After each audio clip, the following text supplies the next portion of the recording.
What's going on, guys? I don't really know what we have planned for today. I just know that we're going to be messing with the motors, whether we get the head off of the GE block or just the accessories off of the 1J. Not too sure, so I'm just going to figure it out and take you guys along with me.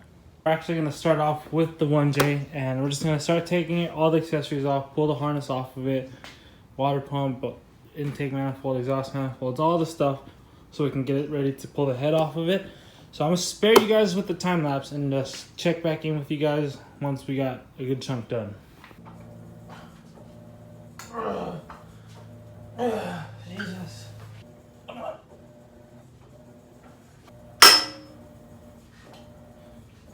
We got it. Oh. Woo. Jeez. Fuck yeah. We got the bolt out. Ooh, that's hot. Ooh, that's hot. Okay, we're good. That was a pain in the butt. Alright, so we got the harness off. We got the timing covers off. The main crank pulley off. Pretty much everything on the intake side. The oil filter, housing thing, sandwich plate, oil filter itself, dipstick, all that is off, as you can see. Now we're going to go ahead and work on the exhaust side. Pull the turbos off, pull the alternator and all the rest of the stuff. That way we have a bare long block, I believe. Alright, so we got the turbos off, and geez, I will say those things are freaking heavy. So we got the turbo off, like we said, all the intake stuff ready. I don't think I'm gonna pull the water pump off just yet. Yeah, we'll hold off on that for now. Now I'm just gonna flip it around and take the pan off and do some inspecting of what went wrong. Well, I was doing pretty well with the whole fluids and whatnot, but I went to go flip the motor around and I made a mess. So we're gonna clean this up real quick and finish flipping this all the way around, because as you can see it's at a 90-degree turn, and we'll get back to opening the pan. I moved the engine stand so I can get to the oil a little bit better. I noticed a little silver spot, and I'm looking at it. That is all metal. Look at all that metal in the oil. Jeez, like you can see the chunks. Oh, I know I keep talking about it, but I can't wait till I open up this pan to see what happened. There's metal everywhere. Alright, we're gonna go ahead and pull the bottom pan first, and let's see what we can see just by the bottom pan, see if anything got stuck in the oil pickup.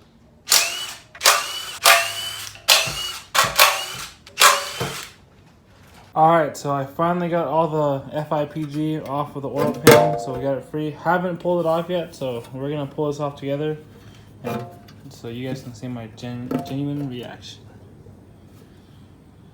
Okay. Oh my God, look at all that metal in there.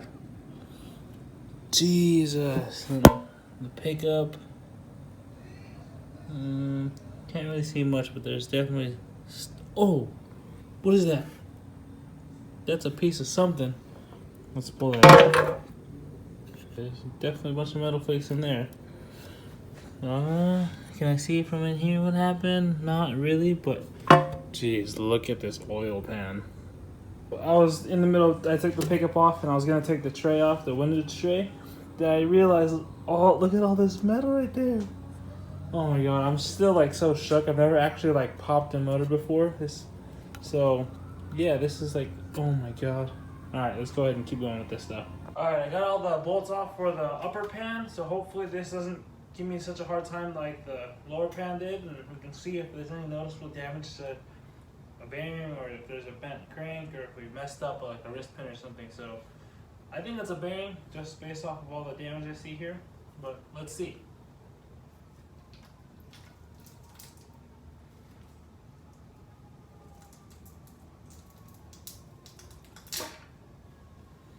Okay, just off of looking at it with the pan off, nothing too crazy, but let's go ahead and spin this old girl around and see if we can find anything. Alright, so that didn't take me very long. Started with the front, just trying to see what I can do. Looked through the rods, none of them look really bent. Didn't spin the motor yet, but I just decided I'm going to kind of give the rod caps a little jiggle. Cylinder 1, good. Cylinder 2, there you go. That's our problem. So excuse my lack of knowledge, but I believe we spun a bearing, or the bearing said bye-bye. So that's our problem. 3 is good, 4 is good, 5 good, 6 good. So yep, cylinder number 2, rod bearing, that's what it gave. So I don't know how far along I got with footage or how much I got filmed, but we got the 2J kind of torn apart. Not really. We just got the valve covers off. Serpentine belt tensioners off, as well as timing belt pulley and tensioner.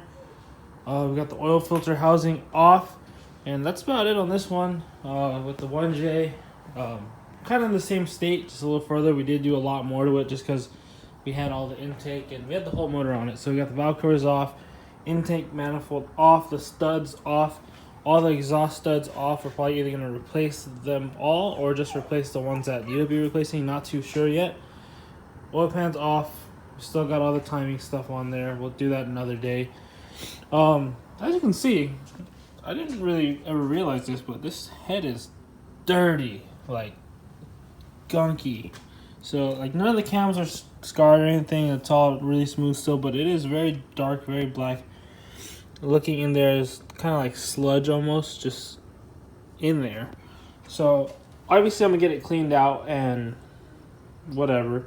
Probably gonna get the head decked, but I'm in the situation right now where I'm debating, should I do valve springs, retainers, and cams, or should I just leave it stock, just get it cleaned up, that way it's nice and clean. So let me guys know in the comments down below what you guys think I should do. We got Pawnee helping us out, being our little support crew. And right now we're working on tearing apart the 2J, that way so we can get the head off of it. And then if we have time tonight, we'll go ahead and do the 1J head as well.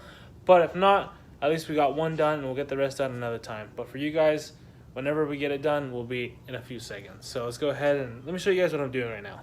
So since the last time we saw it, we got the timing cover back plate thing off.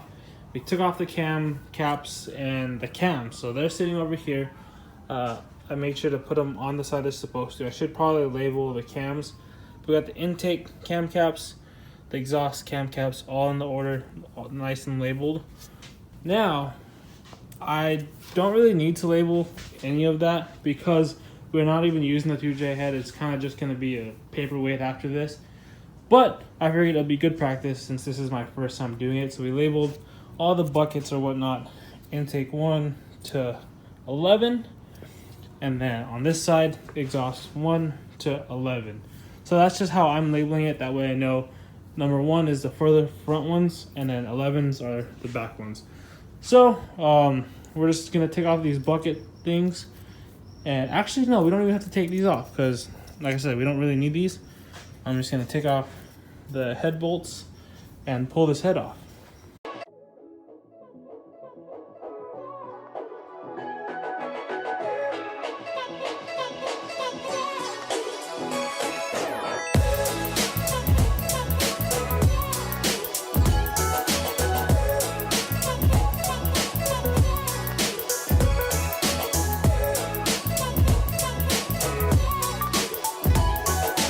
Alright, so we got the head off. The block doesn't look too bad. I mean, it's dirty, but clean. He's clean. Dirty, but clean. So based off of what I can see right now,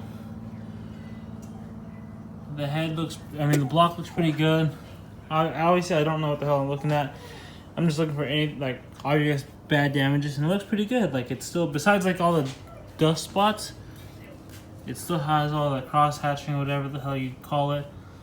So I think we're doing good. So let's go ahead and get this head gasket off and clean it up, and maybe work to the 1J. So like you guys showed you guys already, I believe, we got the head off. It's all over there, all the head stuff.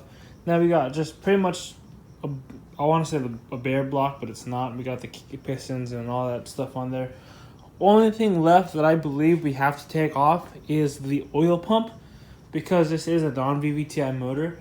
It had the distributor. So that means we don't have a little hole right here for the crank angle sensor. I would show you where it is on that one, but it's still wrapped up. So probably in the next clip or next time we get to this, we'll show you. But we're gonna go ahead and take this GE pump off. We're gonna replace it with a 2JZ GTE pump. So that will give us the hole in the side for the crank angle sensor. But as of right now, here's a little peek. We get all cleaned up. Actually, not too bad. So we're just gonna wrap it back up, and we'll catch. We'll see you guys when we come back to this video.